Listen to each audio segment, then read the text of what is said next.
There's been a lot of talk over the last few races that perhaps McLaren is sabotaging one of its drivers in Piastri and favouring its home Brit Norris.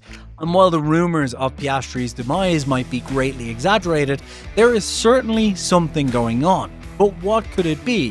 Why is Piastri so slow now compared to what he was at the start of the season and throughout most of the season, where he has been, frankly, the stronger driver? Well, let's talk about it. This video is brought to you by checkmythumbnail.com, the analysis tool for YouTubers by YouTubers. Try it free today. Well, look, there is a couple of things that are hobbling Piastri when it comes to this title fight, but the one that people keep talking about is the idea that perhaps McLaren is doing something, not sharing telemetry, not giving upgrades, messing around behind the scenes with mechanics in order to hobble one of its drivers in Piastri. And I think that's the one I'm going to hit on first because it's the one that's talked about the most, but then we'll get to what I think are actually the key reasons based on the data and whether it is something he can turn around coming into the title fight. Talking about the sabotage first, though, my co-host, funnily enough, on the Blatantly Biased Racing podcast said weeks and weeks ago that if they were actually sabotaging Piastri, they wouldn't need to do it like they were doing with team orders and papaya rules. You would simply see Piastri suddenly be nowhere, Norris miles ahead, and it would all be done behind the scenes because there are subtle things that teams can do that can really hobble one driver without you knowing. Then it happened, and then we laughed. However, it's clearly not that, and here's the reason why. Look, if this was other teams, I think there would be a much more interesting point of looking at whether they were sabotaging. If this was Ferrari, I wouldn't be surprised because Ferrari in the past has very much decided to throw one of its drivers under the bus in Sebastian Vettel and push for the other driver. And it's done this throughout the years in the Schumacher era and so on. Not in many cases to actually sabotage a driver, but just fully focusing on one without really saying anything. At Red Bull, this is even more obvious as they do just fully focus on Max and while they don't sabotage the other driver intentionally, it's just coincidentally done because they do everything for Max, and therefore you've got this generational talent that makes it very difficult for the other driver.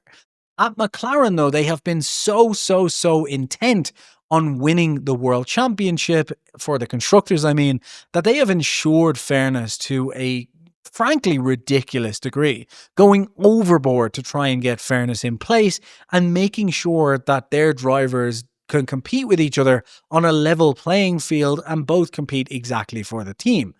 They've gone overboard, in my opinion, a couple of times, and Monza was definitely one of them. But they have allowed the drivers' teams to call their own strategy. They've allowed the drivers to play around with their own upgrades and so on. And they've allowed the drivers to do everything they want in terms of setup. And as far as I know so far, they haven't stopped them from sharing telemetry in any way whatsoever. And that is still open. The thing is, though, when it comes to these two drivers, if they really wanted to support Norris, this would be a bad way to go about it, because if you were going to hobble one of your drivers to support Norris, you're not going to want to do it in such a way that you're actually bringing Verstappen more into the fight. For example, in Mexico, they hobbled, supposedly, if we're looking at it from that point of view, Piastri so badly that it actually meant that Verstappen gained more points on Norris for his driver's championship, which would be a backwards way to do it. Now, you could argue that perhaps McLaren is just being incompetent and so incompetent that it doesn't actually know how to sabotage a driver. But again, you're then getting into the realms of ridiculous. On top of this, at the end of the day, they didn't even really need to be here in the first place. Yes, Daniel Ricciardo was underperforming massively by the end of 2022, but if you really wanted to ensure that Norris was your guy going forward, why would you bring in Piastri, who everyone thought of as the next, say, Lewis Hamilton, for example, to go alongside him? And also last year, when Piastri was so far behind in the championship and nowhere near Norris, even then they didn't give Norris preferential treatment quite a lot because they were looking to their own ends. So I just don't think there's any merit to them doing it now, and I'm going to write that off for the moment. Instead, the reality seems to be that some of Piastri's lack of experience and hardship with tyres that we saw very much last year, that he, in fairness, had massively improved upon for this season, is still present and causing him issues. alongside the fact that the new upgrades and path that Norris went down now seems to be the faster one in terms of setup that Piastri didn't want to go down when it was slower, and now adapting is becoming more difficult for him. So, first of all, I think the key element here is the tires, right? When you look at this, the thing we need to bear in mind is that if you go back only 3-4 races ago, Piastri was on par with Norris, more or less exactly there. Even in Singapore, where it seemed like they were way off, Norris and Piastri were actually pretty close on pace. The simple fact was that Norris just got a better start, went for that kind of aggressive move from Piastri. Piastri lost some time as he was trying to deal with the situation, and then by the time Piastri kind of got his head back down, he was too far off to really make up ground. And by that point, they were pretty much trading blow for blow the exact kind of pace. So realistically, it's only been Austin and Mexico where Norris has really seemed off.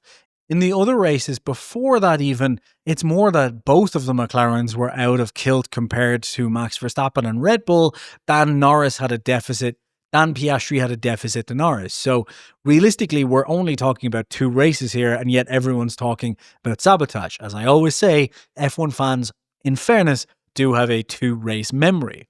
Now, one of the key problems here is when we get to a very low grip situation, that is where you're going to have a driver who can manage the tires better really have a major advantage on a driver who can't. And Norris over the year has managed to work on his tyre management to a huge extent. And he is very soft and subtle with the inputs and nowhere near as aggressive and sawing at the wheel as a Piastri is. Now, some might say even to a point where Piastri is more along the lines of the greats in terms of how he's willing to just throw a car in, like Verstappen is praised for. But Norris likewise likes a very strong front end. It's just he's much better at doing it smoothly and smoothing out the corners and being much more gentle on the tires. This means that you can temperature manage those tires, which is really important in F1 right now when the cars are so close to one another, and therefore you're having huge gains be made by a tenth or two, so every little bit counts. So managing those tires is really important.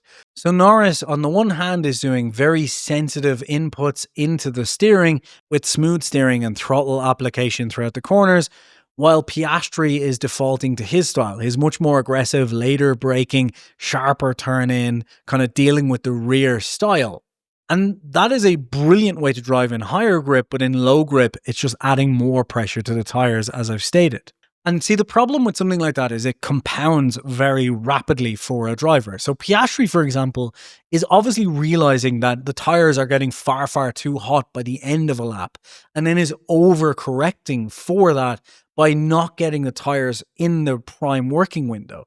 And basically, this means that Piastri is just getting across the board problems because he's overcorrecting for this by trying to cool the tires massively before the lap, which means he's losing a lot of time in the first corner as the tires aren't up to temperature and he's not able to attack the corner as much, and then having to make up for that by the end of the lap where the tires are overheated on the other side and basically losing a ton of time there. We saw this to its biggest extent in Mexico, where he was almost 6/10 off in qualifying.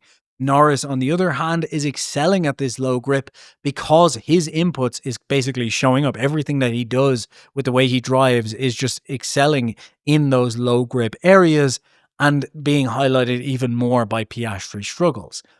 So I think the main issue that Piastri is having is the tires. We will see again, though, if this is accurate or whether there's something even deeper to this in Brazil. I also do think, though, there are some other sides to this that probably are adding to the way it looks. One of those is just Norris driving better. I know people don't want to ever give credit to Norris, but Norris is one of the fastest drivers in F1. In pure pace, just pure pace, he is up there with a Leclerc or Russell, and even at times Verstappen. It's everywhere else that he kind of sucks a lot of the time, but in just pure pace, he is there. And when he's on it, he is absolutely on it. And that can really show up when Piastri's having a bad day. It's really going to make that gulf even bigger. And Norris right now has kind of clearly gotten on top of some things and is willing to just go aggressive. I don't know whether it's maybe he's decided that, it's now or never to win the title, or maybe the opposite of that and he just doesn't care anymore and he's driving at the best like we saw for the last 3 races last year when the title kind of went away. I think that is exaggerating it.